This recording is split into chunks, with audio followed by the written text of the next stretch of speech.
Submitted for the approval of the Midnight Pals. Created by Bitter Corella.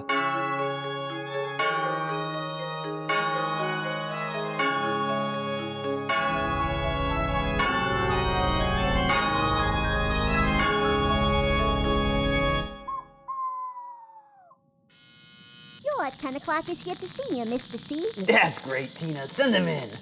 Well, if it ain't Edgar Allan Poe. Edgar, baby. Sweetie, how are ya? I'm doing well, Roger. You said you wanted to talk to me about a movie idea? That's right, baby. You can trust me, Roger Corman, star of the podcast.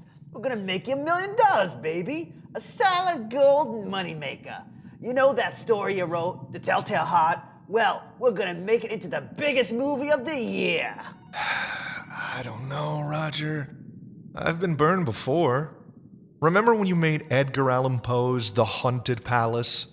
Yeah, that's right. Based on your story, The Case of Charles Dexter Ward. That was H.P. Lovecraft's story. Yeah, so we'll take a little creative license. Is that so bad, baby? Edgar, if you want to make it in this business, you gotta learn to play ball. Is it going to involve, like, Roland the Gunslinger? Or perhaps Karnaki the Ghost Fighter? Edgar, you got me all wrong. Trust me, baby. We got $8 for some dry ice, and I got this rubber pickle suit left over from It Conquered the World. That's all we need, babe. We're gonna do you right this time. Okay, but The Telltale Heart, Roger.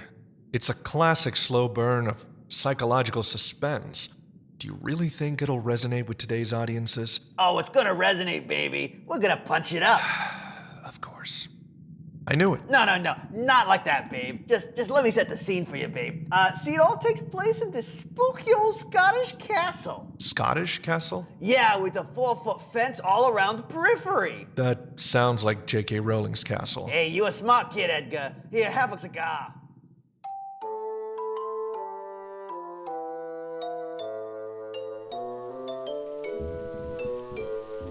Hello, children. Hello, Joanne. You said you needed someone to castle sit while you went out? Yes, that's right. I have a very important meeting tonight of my turf Death Eaters. Jesse Single's about to unveil a whole new list of spurious concerns he's been workshopping. Oh, that's, okay, sure. But I simply can't leave my Scottish castle unattended. What if someone tries to throw a whisper wrapper over the fence? I need a responsible castle sitter who won't throw any wild parties in here while I'm out. Oh, I wouldn't do that. Yes, I would know if you did. I would sense the vibrations through the ground.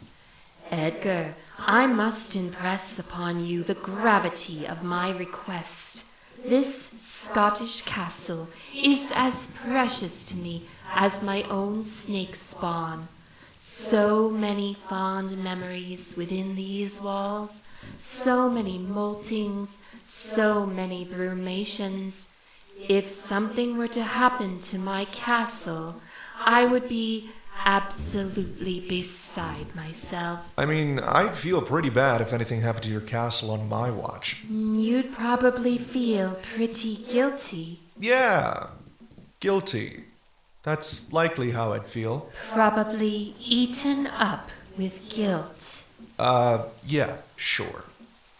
Really, I'm just gonna use this as a quiet evening to get some writing done.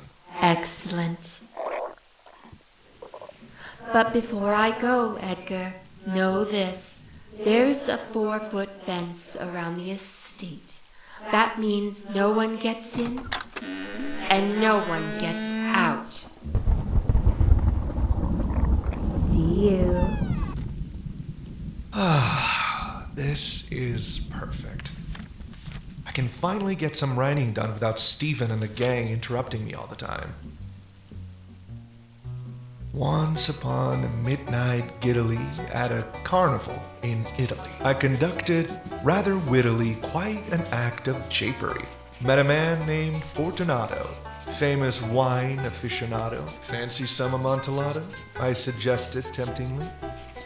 Please excuse the wet cement, I added, grinning gleefully, as the sucker followed me. So I lured the foolish feller to my secret soundproof cellar and... maybe that one would work better as a short story. Okay, how about... Once upon a midnight dreary, while I pondered, weak and weary, over many a quaint and curious volume of forgotten lore, while I nodded, nearly napping, suddenly there came a tapping, as of someone gently rapping at my chamber door. Who is it? It's me, Stephen. Stephen King. Steve? What are you doing here? Yeah, we heard Joanne was going to be out for the night, so I thought, boy, that Scottish castle is sure going to have some killer acoustics. It would be a great place for the rock bottom remainders to jam. I figured you wouldn't mind, Edgar. Come on, bring it in, fellas. Steve, you're going to get us in trouble. Oh, I'm sure it'll be fine. Joanne will never know. She doesn't have ears, after all. She said she could feel vibrations. How did you even find this place? Well, you know those two trans protesters doxed her that one time, so it wasn't hard. Just kidding. It's on the fucking historic register. Everyone knows where this place is. Cute. Clive. Very cute. So Clive Barker's here, too. Hell yeah, I wouldn't miss this. Just put the speakers right over there, Clive. So, this is a Scottish castle, huh? Indeed. An edifice of the imagination through which the dreams of the very centuries could pass. Can't you feel the weight of human potential in the very stones? Clive, you used to be British. Can you understand Neil Gaiman? He said yes. Who's here too, apparently? Thanks, Neil. So, where does Joanne keep the sex dungeon? Clive... After all, it's not a real Scottish castle without a sex dungeon. She probably does all kind of freaky shit down there. Like, she's probably got a whole mating ball going on. Clive, she's Britain's most beloved children's writer. I don't think she would have a sex dungeon. Roald Dahl has a sex dungeon. Okay, true, but... Enid Blyton has a sex dungeon. Wait, what? Ah, yes. It's in the boudoir of the mind, the subterranean carnal carnival, that the human need to give voice to our deepest desires springs forth. It gives new contradictions to the phrase lashings of ginger beer. Oh, yeah. If you know what I mean. Sure, Neil. It's in the basement, right? Sup, fuckers? Mary Shelley? You're here too. Said you nerds were having a party. And I thought, that didn't seem right. Can't have a party without the Queen Witch. Who's the Queen Witch? Hi, Dean. Who's the Queen Witch? Is this guy fucking with me? Mary, don't. It's Dean. Alright, fine. So, where's the sex dungeon? I told you there was a sex dungeon. Guys and I we just want to see it. Ooh, I see you brought your boyfriends. Hello. Did I say you could talk? Hey. Guys, this is Byron and Percy. Byron's bi, but he's gay for Percy. Percy's gay, but he's straight for me. And why do you want to see the sex dungeon? You know, to fuck. Nice. Steve, who are all these people? Don't sweat it, Edgar. We just told a couple of fans and well-wishers about the concert. Concert? Steve, I promised Joanne that I'd make sure nothing happened to her castle. The last thing that she'd want is a bunch of rowdy rock fans trashing the place. Don't worry, Edgar. These are Rock Bottom Remainders fans. They'll hardly know they're here. Hello, ladies and germs. It's me, your host with the most, Stephen King, and welcome to this dress rehearsal of the Rock Bottom Remainders here at J.K. Rowling's Scottish Castle. We got a great show for you tonight with Scary Mary Shelley on drums, Clive Barkin Mad Barker on lead guitar, Neil the Real Deal Gaiman on ethereal vibraphone, me, Dean Koontz on... Not yet, Dean. Me and Dean Koontz on kazoo. Tonight we are gonna rock your world. Hey, how come we still don't have a bassist? Well, I asked Howard. He said he wasn't a bassist. He just thought bassists had a lot of good ideas. I might have misheard him. Guys, you can't plug in all that equipment. This is a very old Scottish castle, and... Oh, you're gonna blow a fuse. No need to panic, ladies and germs. Everything's under control. Oh, please be careful. This Scottish castle is full of J.K. Rowling's priceless Scottish heirlooms. Whoops. Clive, you just broke J.K. Rowling's 2001 Hugo Award for Harry Potter and the Goblet of Fire. Don't worry, Edgar. We can glue it back together. Careful, Steve. It might be a Horcrux. Ah, shit. Oh no, Mary, watch out! That's J.K. Rowling's 2000 Locus Award for Harry Potter and the Prisoner of Azkaban. A little rubber cement will be goodish. Oops. Dean, please be careful. You just broke her 2017 Goodreads Choice Award for Fantastic Beasts and Where to Find Them. Well, she probably won't notice that one getting broken. Dash Neil! and Gadzooks. That was her 2019 Ripple of Hope Award from the Robert F. Kennedy Human Rights Foundation. It's in pieces. I do believe that particular bauble was pre-smithereened. It's worth scattered to the winds like so much sand from the hourglass of life. Yeah, she smashed it herself when she realized they support human rights. Don't glue that one back together. She'll be furious. Oh shit. Clive! It's okay. That plinth didn't have anything on it. That's where she would put her award for her Cormoran Strike novels. If she had one. Everybody, please stop moving. You have done enough damage. We have to get the lights back on before you guys completely destroy this castle. Hey, don't worry. I'll take care of this. Where's the switch? I don't know. Maybe he went off with Percy somewhere. I mean the fuse box. Basement, right? Oh, hell yeah. I'll come too. Look! There's no sex dungeon down there, and... Wait. Did you hear that? Yeah, what was that? Sounds like something in the vents. You think it's Brian Jacques? No, that's too big to be Brian Jacques. That sounds like Diane Duane. You know what? I changed my mind. Why don't you go fix it, Edgar? After all, Joanne did trust the house to you. Gee, thanks, Clive. Okay, give me a candle. I'll go fix it. But you lot better not get into any trouble up here while I'm gone. Oh, we wouldn't dream of it, Edgar. What about you, Mary? You still coming? Fuck it. I'll come. I'm not scared of Diane Duane. You sure? She did write for Gargoyles. Yeah, well, she also wrote Barbie's Fairytopia. I'll be fine. Besides, she gives us any trouble and she'll get a taste of this. Mary, put the switchblade away. You're gonna hurt someone. That's the point. Open the door, Edgar. Let's do this. Scusi, it's a me, Dario. Dario Argento. What do you want, Dario? I'm kind of busy here, baby. I'm explaining my vision for the Telltale Hot Motion Picture to my pal Edgar here. Time is money. So far, you're taking a lot of liberties with the source material. That's Hollywood magic, baby. Scusi, Signor Corman, it's all wrong. You tell this story no good. What do you mean it's no good? It's cheap, baby. We're gonna make this whole movie for $8. What more do you want? It's got no patience, no color. Well, of course. We ain't got to the sex dungeon yet. This is all build-up. Must there be a sex dungeon? Edgar, baby, trust me. I ever steer you wrong before? Let me tell you, every half hour, we gotta put in some skin. We're gonna have Patricia Highsmith making out with Shirley Jackson. We're gonna have Angela Carter doing werewolf sex. Trust me, the kids are gonna really eat this up. No, Signor Poe. Let Dario tell you how Dario would make the meatball. Listen now, Dario will tell her the story. First, you gotta add the chilling progressive synth rock scorer.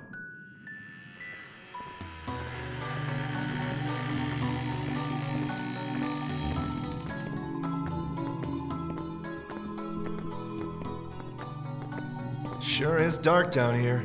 Kinda spooky. Don't be such a little bitch, Edgar. Thought you were the master of the macabre. I'm just feeling so guilty about all the damage that we're doing to Joanne's castle. She left me in charge to prevent exactly this sort of thing. Joanne can eat my ass. Yeah, that's fine for you, Mary. But some of us take our responsibilities seriously. And I'll thank you to stop making that jerk-off motion. Sorry. This guilt is really weighing on me. It's like my story, The Telltale Heart. Of course, it reminds you of one of your stories. It does! It's the story of a guy who kills an old man and then dismembers him and hides him under the floorboards in the basement. Doesn't someone get buried under the floorboards in like half your stories? No, I counted. It's about 43%. And the rest of them, someone gets bricked up in the wall. That's metal as fuck. Anyway, Then the guy starts to hear the incessant beating of the old man's heart. Oh, shit. But then you, the reader, are left wondering, did he really hear the dead man's heart still beating? Or was it just his own guilty conscience? His own what? His own guilty... Hold up. Edgar. I can't hear shit with this soundtrack. It's getting real fucking obnoxious. What? Hold on. Here's the fuse box. Oh, shit. Did you flip the right switch? How should I know? Oh, I think that just made things worse. Joanne's gonna be so pissed. Why, I really feel just awful. Shit. You really do, don't you? I don't give a rat's arse about Joanna. She can eat her own arse or cloaca or whatever the fuck she has for all I care. But damn it, Edgar. You're making me feel bad for you. For your sake, I guess we shouldn't have trashed the castle so bad. It's fine. Steve's probably right when he says she won't notice. After all, she's dichromatic, so she only sees 2 primary colors. Wait. Wait. Do you hear that? Shit. Is that...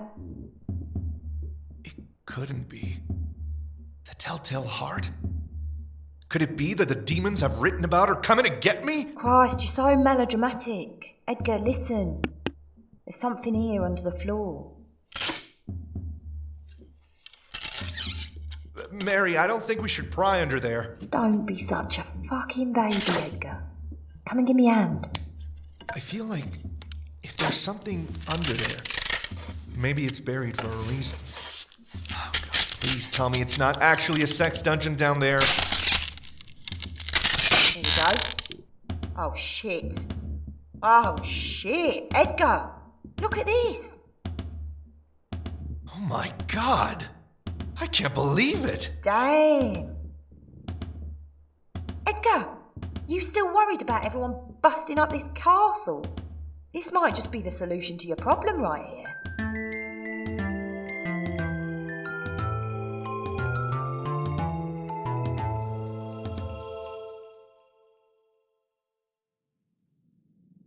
Ooh, you like it so far? It's a bigger mystery. Oh, just wait. Next, we bring in the bigger bucket of blood, just like Mama's marinara sauce. I don't know about this. All this blood and synth music's a little lurid for my taste. That's what sells, paisano. See, Edgar? That's what I've been saying. Couldn't we just make this a little, I don't know, a little classier? Just not so garish? Hey, I heard you're making a Telltale Heart movie in here? David Dakota? That's right, it's me, David Dakota. Listen, Roger, Dario, Edgar, you gotta let me take a crack at this story. My films are known for their thrills, high-concept gothic horror, and subtle homoeroticism. Subtle? Okay, overt homoeroticism. Well, at least Clive will like it then. Okay, let's hear your take on it. First of all, in my vision, all that stuff about showing skin, we're nixing that. Okay, I'm already liking this. Sound a little more classic. We're showing tighty whities. Everyone showering in their underwear.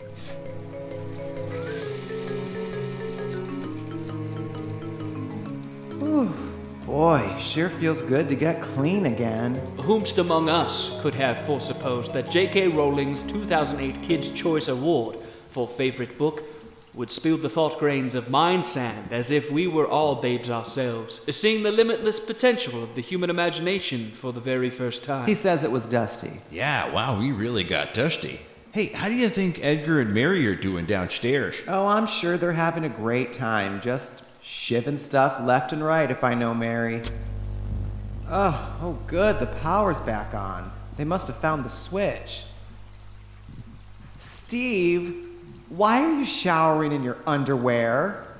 But why are you showering in your underwear? I don't know. I'm showering in underwear too. Yes, Dean. Indeed.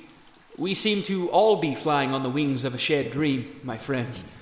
We're all bathing in our small clothes. Yep. We're all just hanging out, showering in our underwear. Just like bros, huh? Patricia Highsmith, you're showering in your underwear too?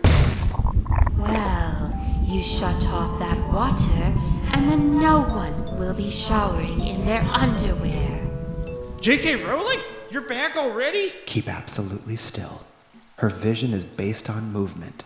She can't see us if we don't move. Too late. My meeting got cut short because Allison Bailey dropped her briefcase.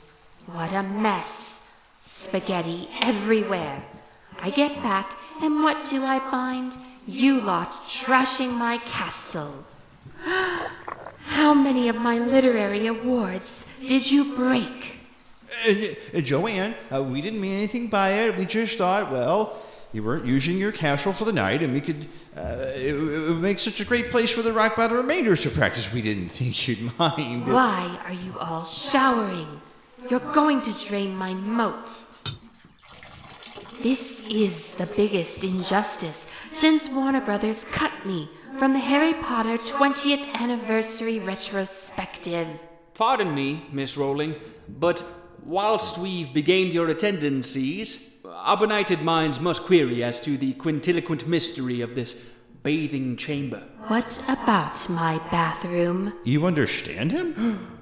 Neil, you're a parcel mouth. Well, it contains this enormous showercade of singular proportion, which rains water upon us as the great god Hypnos himself showers us, mere mortals, with dreams every night. What's he saying? It's got a really big shower. But there's the rub. Albeit the excremodial lavabilities are conspicuous only in absentia. Hey, that's right. There's no toilets. Perhaps the real lavatories are actually to be found in our own hearts, in the thoughts and memories of loved ones passed on and good times long since forgotten. No, really, there's no toilets. What's that about, Joanne? So I don't have any toilets. So what? I just think it's interesting, because it's customary to have toilets in a bathroom. Maybe for you muggles. Clive, I really don't think we should be taking up Joanne's time anymore. I think it's probably just best if we took our instruments and left. No, I'm not ready to leave just yet. I want to know the deal with these toilets. So, what exactly did you mean by that, Joanne? Maybe you should shut up, or I'll fucking cut you. Wait a second. I'd know that tone anywhere. You're not J.K. Rowling at all. Mary, is that you under there? It is you under there. Steve, hold up. That's just Mary and Edgar under a big snake skin. Okay. I guess the jig is... Up. Mary and I found one of J.K. Rowling's old shed skins hidden in the basement.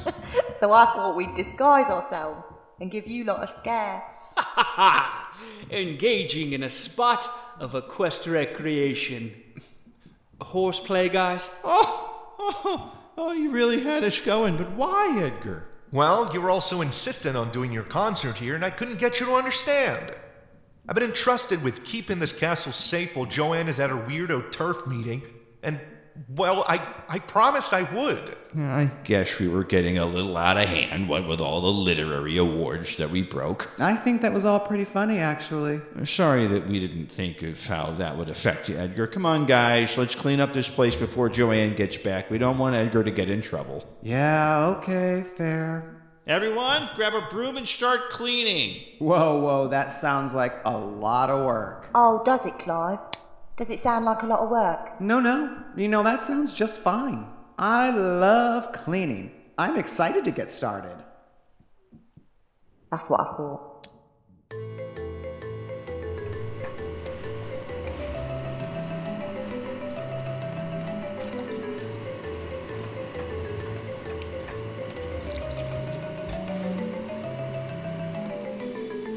There.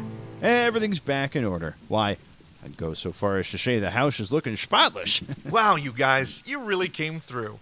I don't know what to say. Well, Edgar, real midnight pals don't leave each other in the lurch. They come together, right, guys? Right, Hell yeah. Corroborated. Yeah, everything's fine. Except for this big crack in the wall. Oh, that was already there. Clive, don't poke at that. Clive, for real, don't pick at that. I'm not. Oh, shit.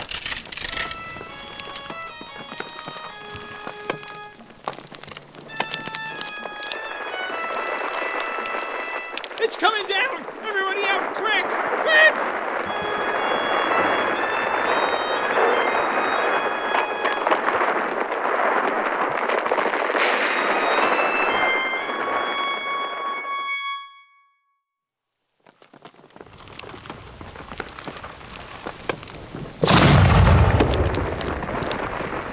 Boy, that was close. Thank goodness we all made it out safely. Oh my God! J.K. Rowling's Scottish castle, it's completely collapsed. Yeah, maybe she won't notice. It's an entire castle, Clive. I think she'll notice. Yeah, I'm sure it'll be fine. I mean, it's happened before. That was in Manhunt, Clive. That was a book. You sure? The Daily Mail said it happened for real. Well, the important thing is we're all safe. I think Mary's boyfriends might still be inside, actually. Oh my. Just thinking of the pair of them entombed alive under there makes me strangely excited. Now look, there they are, up there. Byron's fashioned a hot air balloon from JK's shed skin using one of her 200-gram plastic tree houses as a basket. Oh, hello. Get down from there! Yes, dear. Percy, don't lean so far over! Ah, shit. No, it's okay. He's gonna land in the moat. He can swim, right? He's fallen in the water! Oh my God, Percy drowned. Happens all the time. He'll get better. Look, Edgar. The 4-foot fence survived. That's something, right? Joanne's gonna be so pissed. Hi guys, am I late? Oh my gosh, the castle collapsed? Huh, that's like in that movie they made out of my story. Roger Corman's Edgar Allan Poe's H.P. Lovecraft's The Case of Charles Dexter Ward. Meanwhile, elsewhere, J.K. Rowling is in the middle of her weirdo turf meeting. Now, my turf Death Eaters, we set our sights on the real public enemies #1, Graham Norton and Joan Harris. I want them off Twitter, X, and... What's that light in the distance? It almost sounds like a Scottish castle collapsing. Midnight Pals!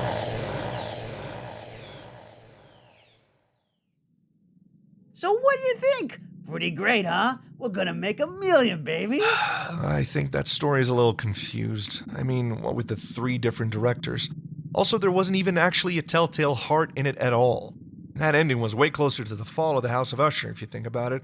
And another thing, why am I the one looking after J.K. Rowling's turf castle in this story? That's more of a Steve thing, to be honest. He's the big Potterhead after all. Hey, all legitimate questions, babe. Look, David, Dario, you mooks get out of here. You're distracting my boy Edgar. Get out. Shoot. Scusi. Sheesh, we were just trying to help. Don't worry about those two, Edgar. Let's us talk turkey. Yeah, I know how you feel, baby. You want to be sure we do justice to your story, eh? Well, I got you covered, doll. The important thing is, we already got a papier-mâché castle left over from when we shot Frankenstein Unbound, so it's gonna be super cheap to film.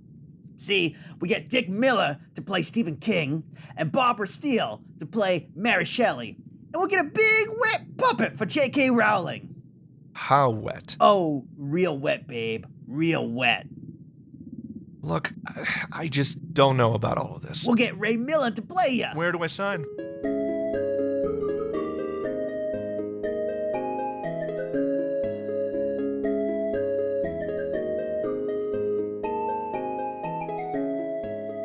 Submitted for the approval of the Midnight Pals, starred Rodrigo Borges as Edgar Allan Poe, Jason Robinson as Stephen King, Ren Montgomery as Dean Koontz, Sister Indica as Clive Barker, Rebecca D'Souza as Mary Shelley, and Robin Johnson as H.P. Lovecraft, with Peter Corella as Roger Corman, Dexter Howard as Neil Gaiman and Dario Argento, Brad Barnes as David Ducato, Kate Davoli as Patricia Highsmith, Arnie Warner as the Secretary, Joel Butler as Lord Byron, Lou Sutcliffe as Percy Shelley, and special guest star Hayley Piper as She Who Must Not Be Named. The script was written by Peter Corella and edited by Robin Johnson, based extremely loosely on The Telltale Heart by Edgar Allan Poe. Production, music, and the poetic arrangement of Edgar Allan Poe's The Cask of Amontillado to the meter of The Raven were by Robin Johnson. Daisy McNamara was an audio consultant. Submitted for the approval of the Midnight Pals is created by Peter Corella. All characters are fictitious, especially the real ones, and any resemblance to formerly popular children's authors is a lucky guess. If you've enjoyed this this episode, or indeed this season, please help us reach our audience by leaving us a rating or even a review on Apple Podcasts, Spotify, Podchaser, Good Pods, or whatever site or app you use to hear your podcasts. You can subscribe to Submitted for the Approval of the Midnight Pals, wherever you find podcasts, or find us at midnightpals.com, or look us up on social media.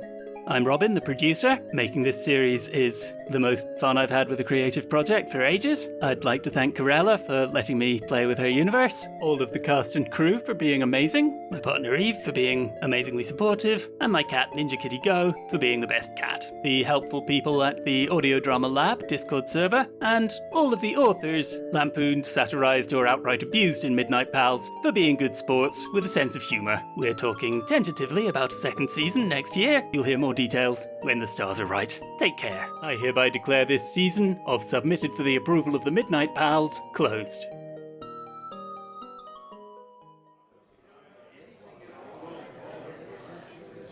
Good evening, ladies and germs. I'm your host with the most, Stephen King, and this ragtag band of misfits is the Rock Bottom Remainders.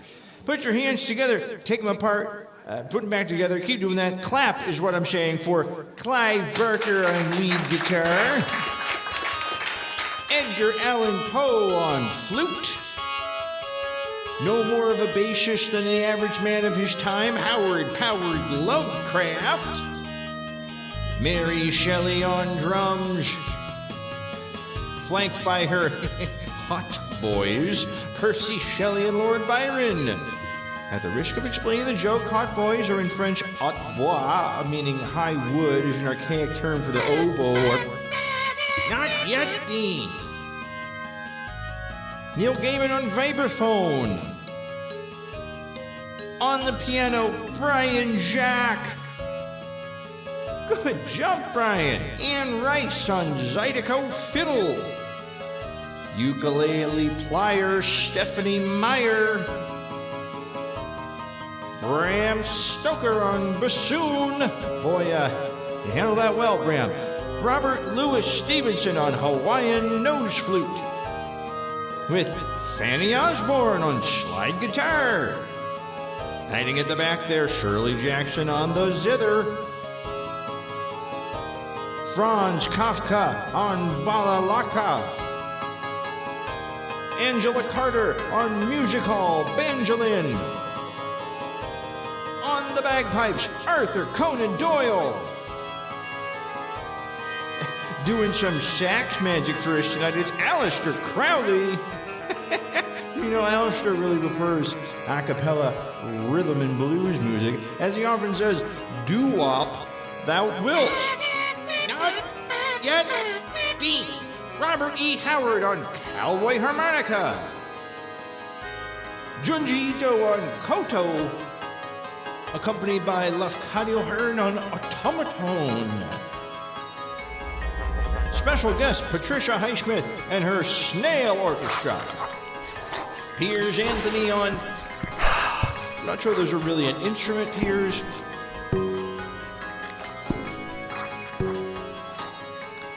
I stand corrected. Margaret Atwood on theremin. And last but not least, on the kazoo, Dean Koontz.